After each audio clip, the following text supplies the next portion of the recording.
Gentlemen, for staying tuned on Smart 24 TV. My name is Anthony and I am your host. Today is a big day in Uganda as of course we wait for the reading of the long-awaited national budget 2023-2024. This budget is quite something. We have 52.73 trillion Ugandan shillings, and this is an increment from last year's 48.1 trillion. But also the Ugandan national budget has been increasing in the last 5 consecutive years without any decline at all. And this year's targets have at least increased by 16% from last year's actually targets. But also getting to look at the dynamics in the budget. One of the things that is very, very key when it comes to national budget matters is revenue collection and of course how we are going to finance the budget, and a couple of other things like priorities that government is actually putting in place and the theme. Now the theme for this year's budget is still last year's theme, or in line with last year's theme, and that is the monetization of the economy, or bringing people into the money economy. Now, to help me discuss more of the national budget and whether or not government has actually been able to put its priorities right, also to discuss how we are going to be able to finance this budget, is none other than 2 gentlemen, one of them being Mr. Gaba Collins, who is the acting manager, policy and advocacy at the Uganda Manufacturers Association. I also have another gentleman, Mr. Muhanji Pascal, who is an economist from the Civil Society Budget Advocacy Group. You're most welcome, gentlemen. Thank you so much. Let's start with you, Mr. Muhanji. When you look at Civil Society Budget Advocacy Group, you are very key in, of course, seeing that the budget process is followed. That is one. But also to ensure that the budget is for the Ugandan, to ensure that government puts its priorities right. Generally speaking, about the 52.73 trillion this time round, what is your view of this entire budget? Was the budget process followed, and are we ready for the 52.7 trillion? Mr. Pascal. Thank you for hosting us. Currently passed a 52.27 trillion budget, and increasing. It has increased to a 16% increment from last year. And if you look at the national basket, national budget, 32% of the 52 trillion is current expenditure, 41% is statutory expenditure. This is expenditure that the parliament can't even touch. It is already decided, about it. Then 27% is government expenditure. Now, government expenditure, this is the money the government is going to use to actually do government work. So the 52%, the 52 trillion budget could look very big, but actually when you break it down, are actually small. If you have 27% as government expenditure, 32% recurrent expenditure, and 41% statutory expenses, you clearly see that the government is tied. There is no much flexibility when it comes to development. You talked about following the budget process. Ministry of Finance starts the budgeting process in August with regional budget consultation meetings. Then it comes to December when it comes to October when it is the budget code circular. In December, the first national budget framework paper. Then in March, the second and final national budget framework paper. I would say that Ministry of Finance has scored on that one. It has really followed the budgeting process. It has involved the civil society. It has involved all the stakeholders when it comes to the budgeting process. That one, they have scored highly. This budget, the 52 trillion, when you look at the theme of the budget, monetizing the economy through agro-industrialization, digital transformation, and you look at the allocations, you see a mismatch. For example, when you look at like agro-industrialization, manufacturing. Some of them are budget cuts, yet they appear in the scene. Some of them are budget cuts when the priorities are for the NDP programs. So I would say the budget looks big, but not as big as you look at it, because when you break it down, it becomes smaller. Secondly, the Ministry of Finance has clearly followed the budgeting process involving all the stakeholders, and I think on that one, they have scored well. Yeah. Talking about, you mentioned something very alarming. You say that we have 52 trillion, but probably what we have access to spend is probably less than 30%. I don't know if that was under the recurrent expenditures. When you talk about what to spend, in what context are you talking about? Now, is it the recurrent or the development expenditure? What spend is actually called discretionary expenditure. This is the money that remains for government to allocate when they have moved all these commitments, the committed budget. The discretionary expenditure is about 25 trillion. Now, the rest of the 52 trillion is already committed, either in debt servicing or in paying salaries, which is development expenditure, and all these other government commitments. What actually remains for government to allocate different agencies to do the development work, the government work, is about 25 trillion. Wow. So you see, it is small, it's not as big. Yeah, sure. I'll bring in Mr. Agawa Collins here. Now, when you talk about the Uganda Manufacturers Association, you represent a body that is very important in the heart of Uganda's economy.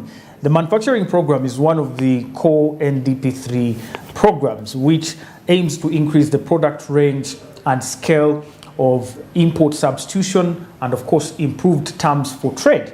So meaning if we really focus much on manufacturing, we are, first of all, realizing our import-export imbalance and trying to see that we balance that. But also, we are increasing our foreign exchange by getting to export more. But when you look at what has been allocated, about 183.6 billion, that is a cut of 235. That is something quite significant that was chopped from the manufacturing budget. But even before we talk about your allocation as manufacturing, what is your view as manufacturers in as far as this 52.7 trillion is concerned? Thank you so much for this opportunity. Well, the 52 trillion shillings, it's quite a big budget.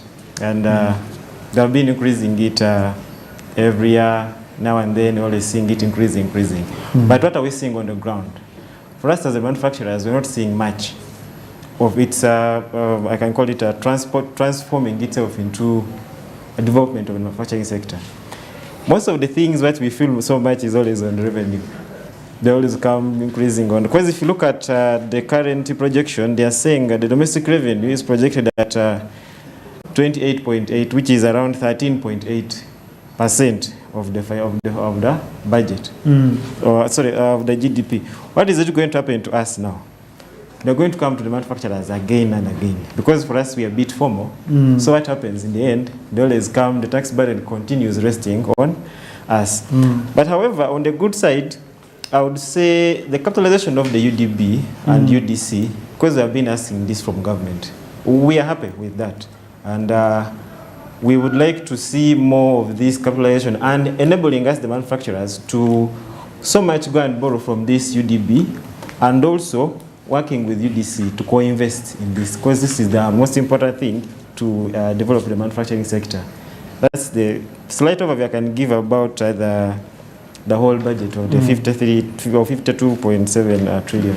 Do you feel like the manufacturers are going to receive a fair share? Because like we're talking about a cut of over 235 billion. And then you're talking about key expected results, including increased share of manufactured exports in total. And then you have growth in the industrial sector, contributing to the GDP, increasing share of the labor force. Because manufacturers, basically, when you look at Mr. Museveni, His Excellency, the President, he's so interested in the industrialization to the point that every point in time that we have the budget reading, industrialization will always come on top. And especially industrialization linked to agro-processing, addition of value to different products.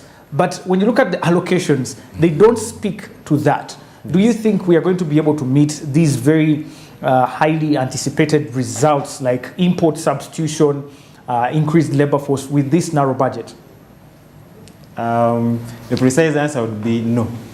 Because as you put it, this is like, when you look at this, they're telling you, they're giving you a small cake. Okay, they're giving you, let me say, you're building a house. They're going to give you sand, but the cement is not enough for that sand to build that house. What happens? The house will collapse because it's not having quality products, you have the materials you're using.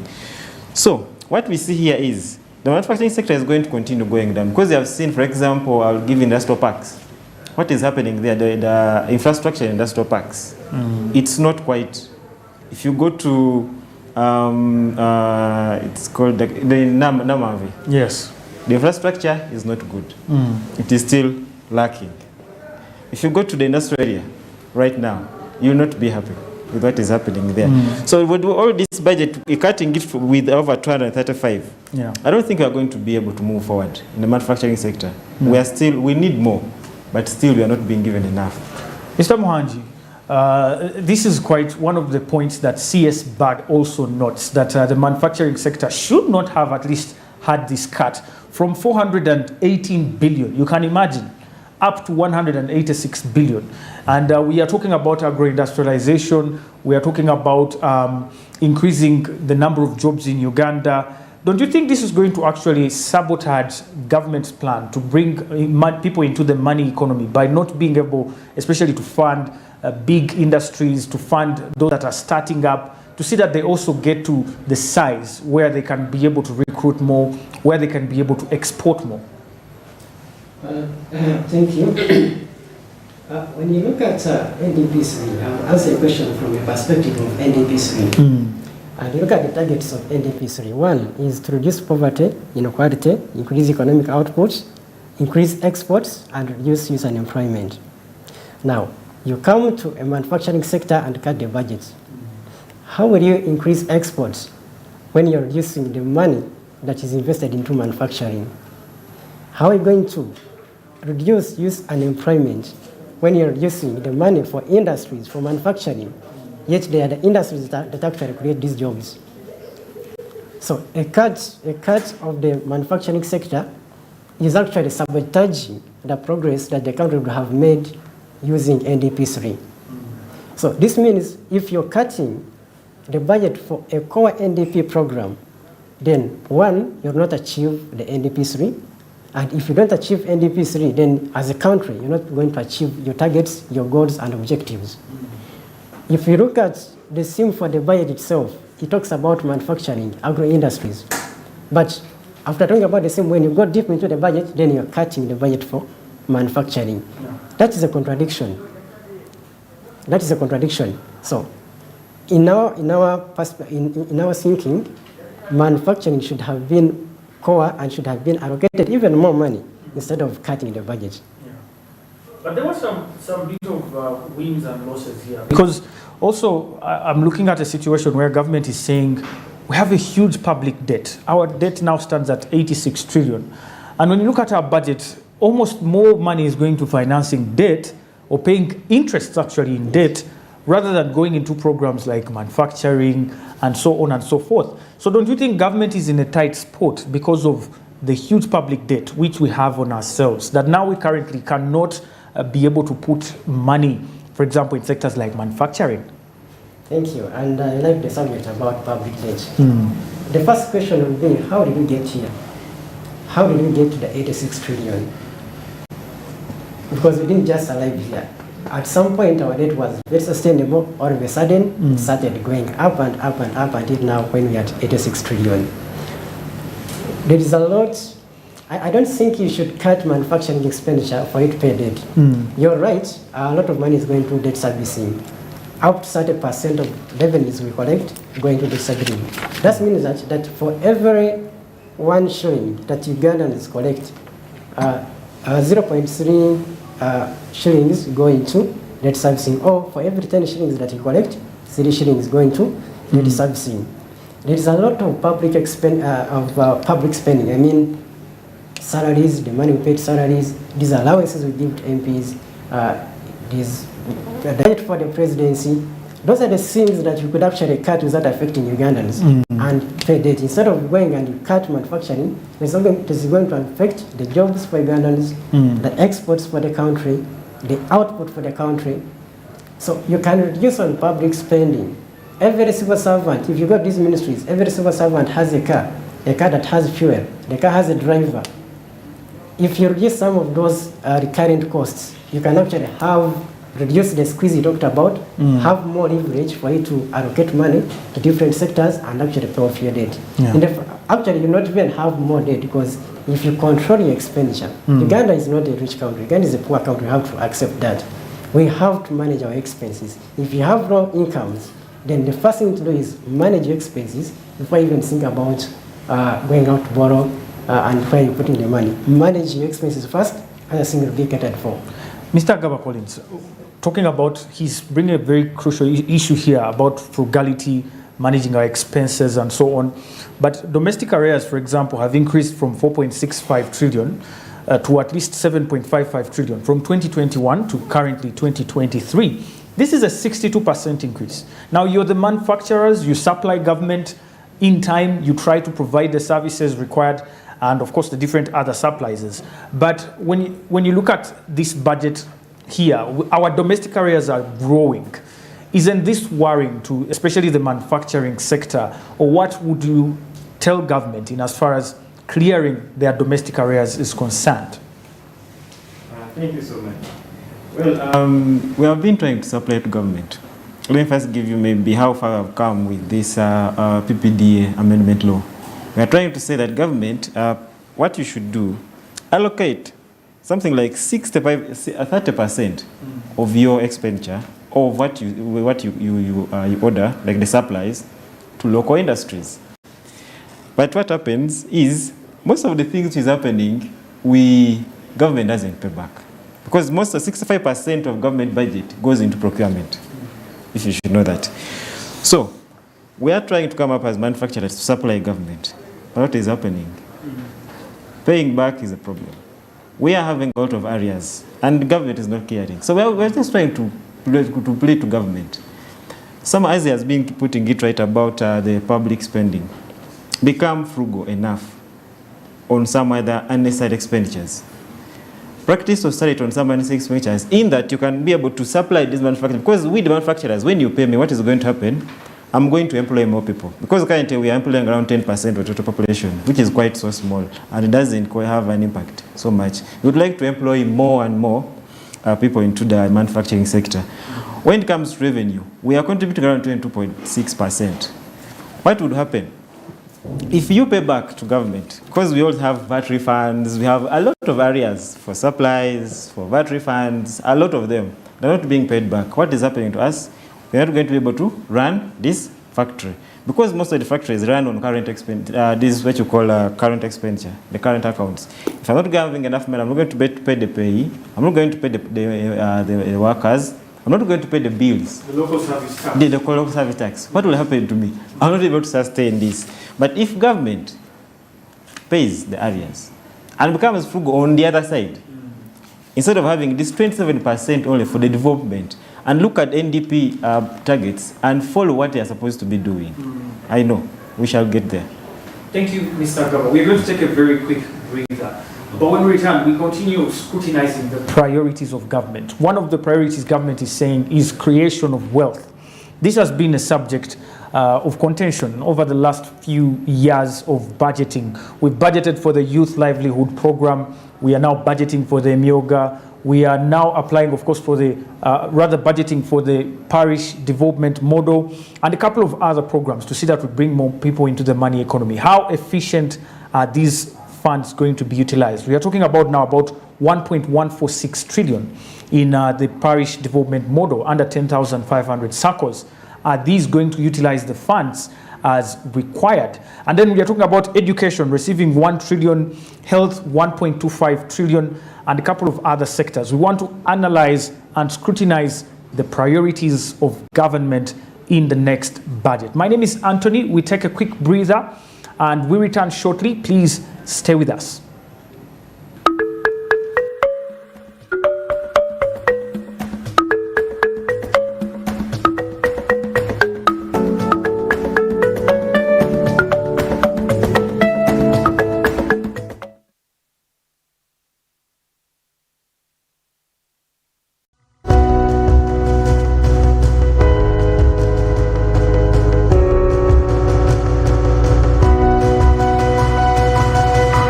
Smart 24, driving business.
The iPhone 15 series is expected to be unveiled later this year as the successor to the current generation iPhone 14 lineup. The company's upcoming handsets are tipped to future hardware upgrades such as periscope camera for the top of the line Pro model, as well as USB Type-C ports. According to a noted Wall Street analyst, Apple's purported iPhone 15 series of smartphones will push owners of millions of older iPhone models to upgrade their handsets despite an expected increase in pricing for the upcoming phones.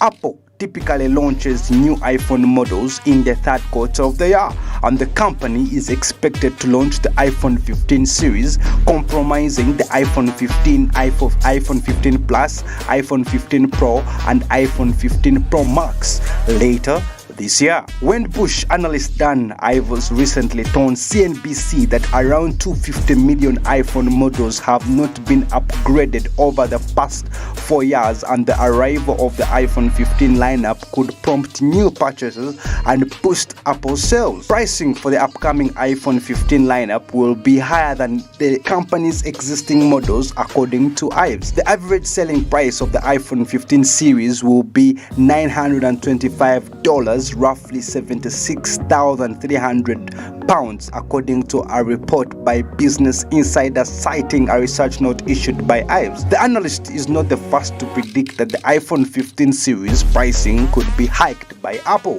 As usual, the company has not made any announcements related to the launch or pricing for the iPhone 15 series of smartphones.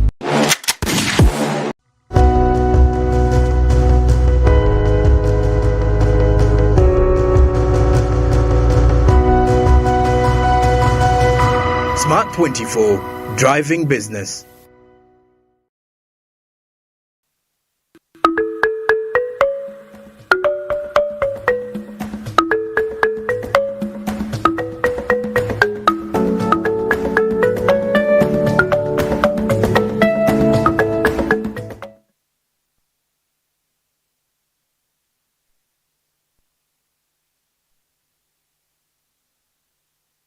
Much, ladies and gentlemen, for staying with us. This is Smart 24 TV, and we are saying we drive your business. Of course, today is the National Budget Reading Day, and at Kololo right now, the ceremonies have already begun. And allow me, of course, before we go any further, to link up with our journalist there, Joram Paul Sonko, who is going to be joining us later, just in a few minutes. But before we go to Joram Paul, our dear guests, Mr. Muhanji and Mr. Gawa Collins, let's talk about prioritization. It's one of the things that has always been a talk when it comes to the national budget. Is government prioritizing right? Because yes, much as we have debt, much as we have all these challenges we are still having about allocations, we need to make choices. We need to put money where money has to go. This year, the theme is wealth creation, rather monetization of the economy through agro-industrialization. And wealth creation has been one of the targets of government, especially through the parish development model, which recently has gained also fame and popularity. What do you think about the funds, the 1.4 trillion that we are putting in the parish development model? Looking from the past 1 year, what lessons have we learned? And I'll start with you, Mr. Muhanji, on this one. The government has allocated 1.05 trillion for parish development model, where each parish is going to receive 100 million for implementation. Now, from last year, we have implemented the PDM for 1 year now. What is coming through, the first year was rocky, but for me, I still have hope in PDM. If we can learn from the challenges that we had, and maybe do a review, get those success stories, that there were a few success stories, learn from them, then we can use them as benchmarks going forward. As we implement PDM, we use the success stories as the benchmark for their implementation as we move forward. One key issue I have about PDM is this current budget is about prioritization. PDM goes hand in hand with, it has a pillar called mindset change. Now, when you look at the budget, the program allocations, the budget for mindset change has been cut from 75 billion to 30.06 billion. That's more than 100% cut. Now, if you're going to send money to the villages at a parish level, and you're not allocating money for sensitizing, educating those part the parishes, that is a contradiction, because those parents need to be educated. They need to know where to find the right inputs. They need to know how to trace the money. They need to know how to differentiate between fake agro inputs and genuine agro inputs. If you're not educating them, if you're not changing their mindsets to actually become entrepreneurs, because those people, most of them are not entrepreneurs, and you're giving them hard cash for them to go and start farming without educating them. That's the only issue about this allocation, where you have money, you're sending $1 trillion into the country, but then you're cutting money for sensitization. I think that was something that didn't go right in this allocation.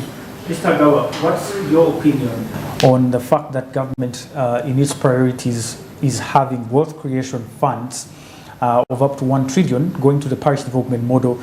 And as Mr. Pascal has mentioned, in the last 1 year, one of the lessons we've learned is that people were not ready for this 100 million for every parish that they were being given. Some people thought it was not a revolving fund, it was charity, that they were going to pick this money, probably put it in their businesses, and that's it. Yet this, as the aim of government, is a revolving fund which has to be brought back so that other people can benefit from it. What do you think is in line this time round for the parish development model in as far as wealth creation is concerned? Well, thank you so much. Well, as you put it, they gave in we have said 1.46 trillion to the PDM. PDM is a game changer because when you're injecting money down to the local person, that's where it needs to go. You're injecting data to the vein to solve the problem of wealth creation. Because all of us in Uganda want wealth creation. What we want, for us as manufacturers, we are happy. What happens? There's what we call trickle-down effect in economics. If this person is going to be given money, they're going to be able to put it right in the entrepreneurship. After make some money out of it, which is, I want to use the layman's language, make some money out of it. After making money out of it, they'll come back and buy the things we manufacturers are trying to produce in the country. But as he has put it well, that if you are giving them the money, but not sensitizing them on how to use it, doesn't sound right. There is a contradiction and a mismatch in that. A big discrepancy of you are giving me the money, not teaching me how to fish. You want to just go on giving me the fish, but not teaching me how am I going to handle this fish, to preserve it, to keep on feeding myself on and on. Well, interesting. We're going to now be joined for a live broadcast from Kololo. That is through our journalist there, Joram Paul Sonko. Joram Paul Sonko, if you can hear me, what is currently the situation as at Kololo ceremonial grounds in as regards the national budget 2023-2024 reading? Particular conversation that you've so far been leading in regards to the national budget. Well, indeed, and we are live from the Kololo ceremonial grounds, where every little detail, like I did mention earlier at the start of our broadcast in the morning, in regards to the national budget presentation.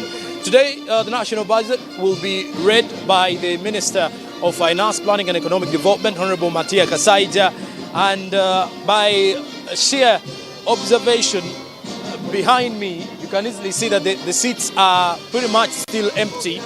And at this time, we would be expecting quite a number of delegates and members of parliament jetting in at the Kololo ceremonial grounds, but it doesn't seem so. So in clear observation, you get to realize that we have a low turn-up as of now.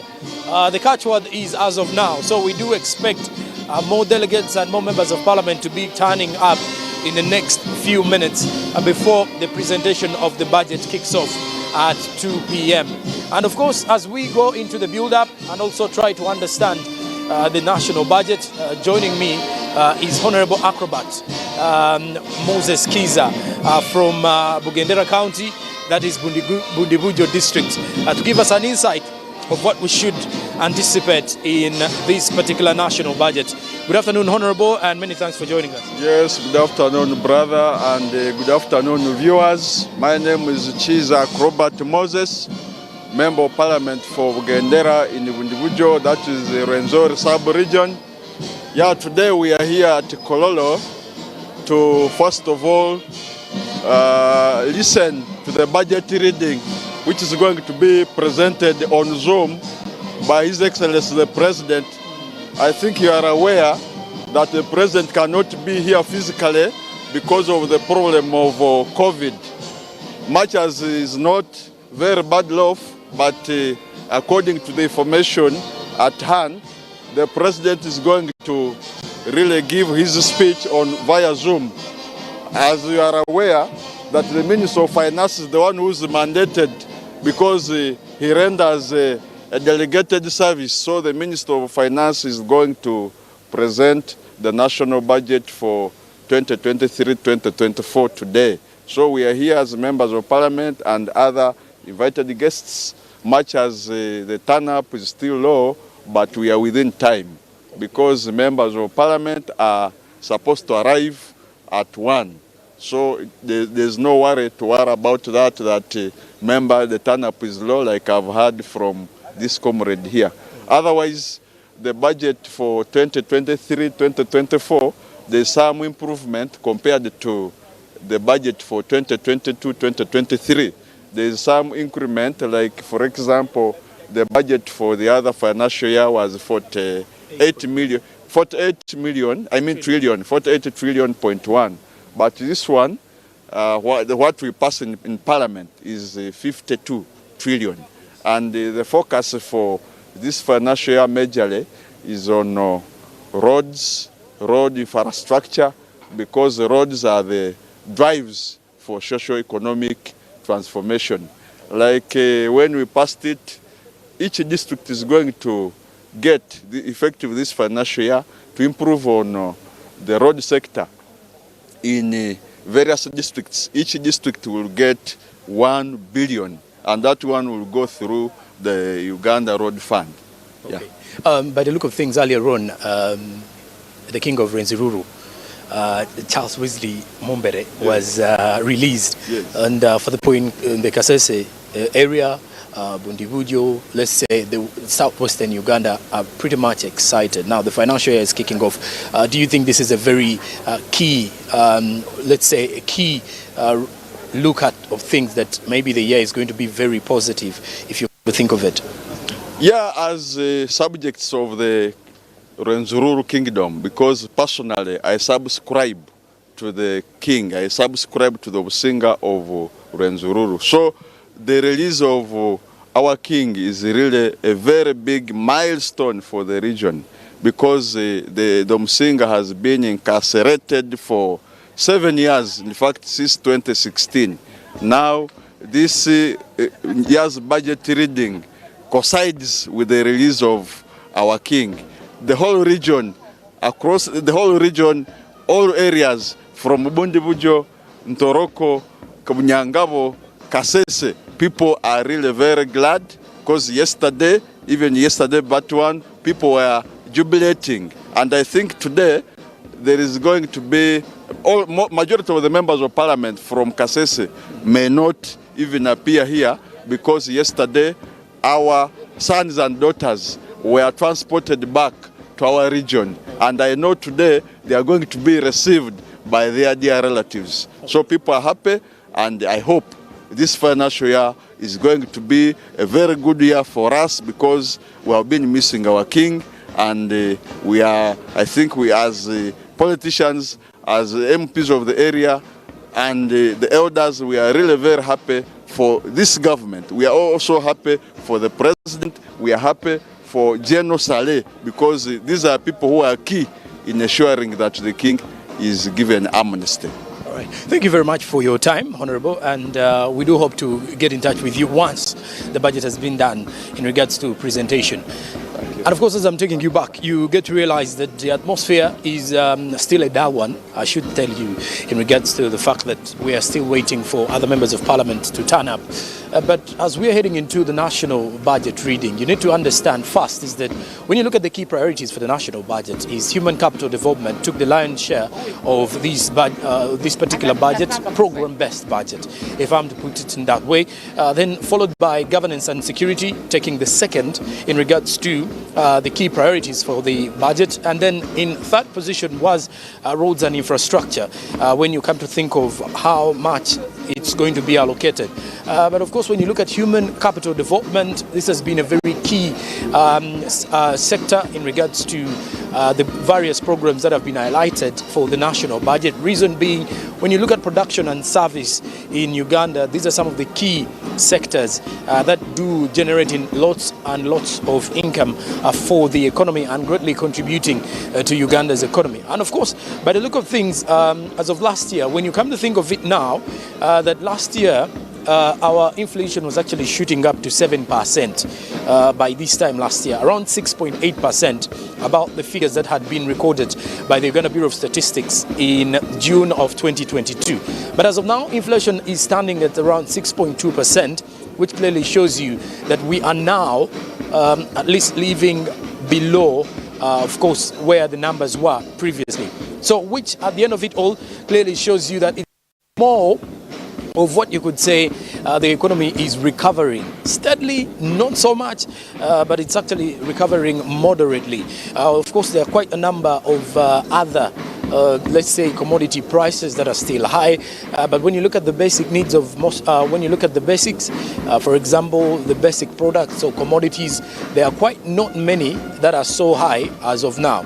Of course, after 12 years down the road, because last year when the budget was presented by the same Minister of Finance, Planning and Economic Development, Honorable Matia Kasaija, last year, the budget was at 48.1 trillion shillings. Currently now, it's only an increment of 4 trillion Ugandan shillings to 52.7 trillion shillings. The budget this time around, the funny part is though, it is that it is now a program-based budget.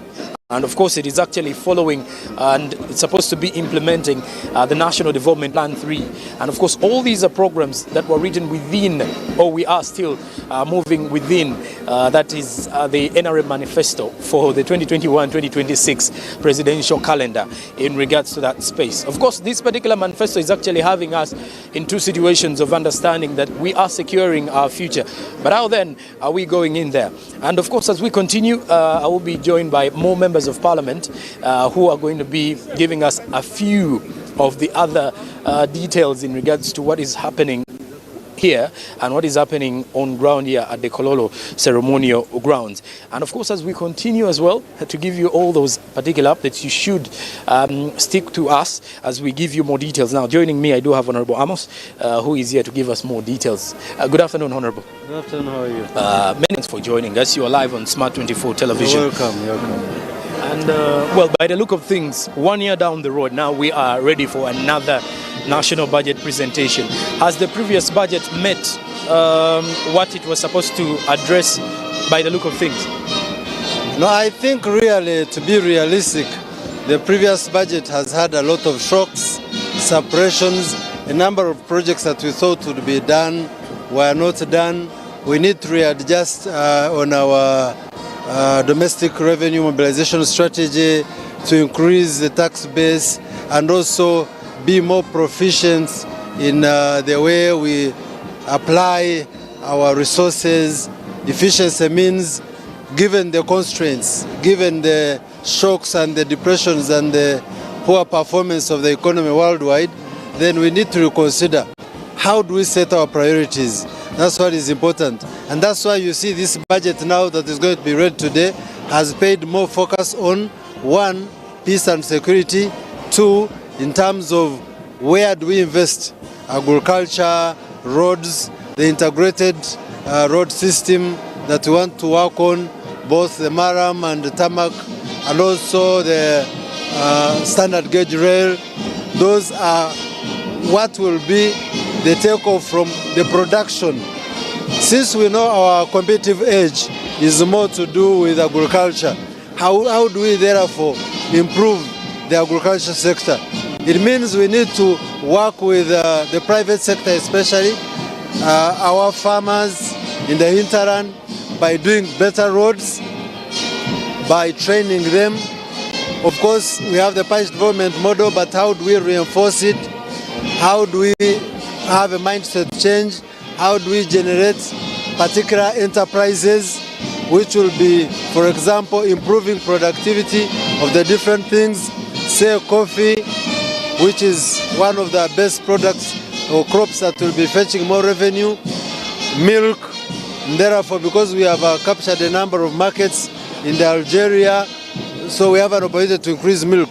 But all these, as we improve them, including horticulture, it shouldn't be just increasing productivity, but also value addition. And that's why you see we'll have more to do with agro-industrialization, where we have value addition, which will eventually have an impact on household incomes. Now, the financial year is right here. Of course, it hasn't started on a good note with the fact that the president will not be here physically.